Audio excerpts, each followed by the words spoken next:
together as an orchestra.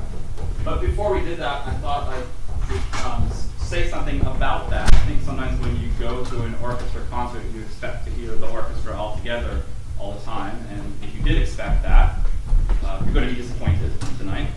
We're going to be doing lots of solos.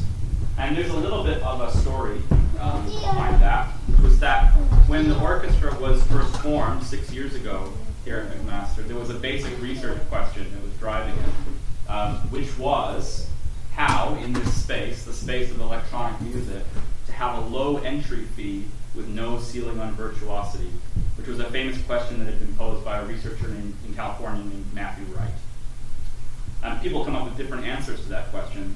At first, it was obvious how we could have a low entry fee in an orchestra like this, that we would provide software that would make it easy for people to get started, that we would welcome people from diverse backgrounds who feel that they have very little experience in musical programming. It was less obvious what the no ceiling on virtuosity meant in this space.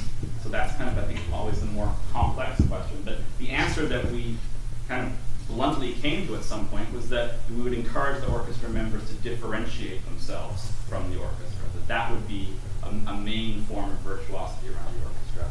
And so we've been encouraging people to do solos for several years right now. And for myself as the director of the orchestra, that's always an amazingly rewarding thing, because I get to sit back and do nothing and watch these talented people, or listen to these talented people making such diverse music every week, because we rehearse every week regularly and have for these few years that it has been.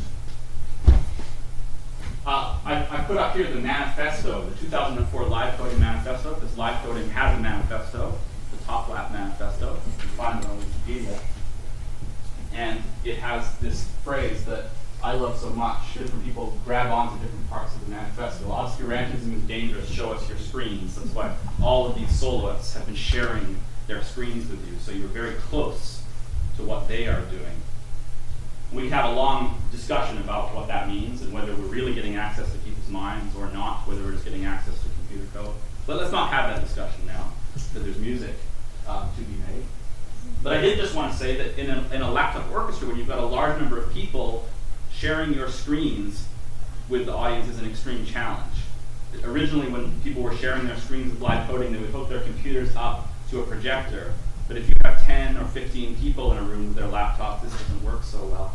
And so it's one of the things that I think has been a real blast for the orchestra preparing this concert in this space, is that they're really well suited for that. So in a second, you will see the orchestra is going to come out. We're going to work together in our classical style of playing, where each orchestra member connects directly to one of these loudspeakers. But you'll see all of our screens, courtesy of the video magic of the live loud. So I'm going to ask the orchestra members to come out. We're going to do this kind of like the way that we start rehearsals, which is that everyone's goal is to start making sound as soon as possible, with an extra little wrinkle, which is that we have a shared pattern, that one person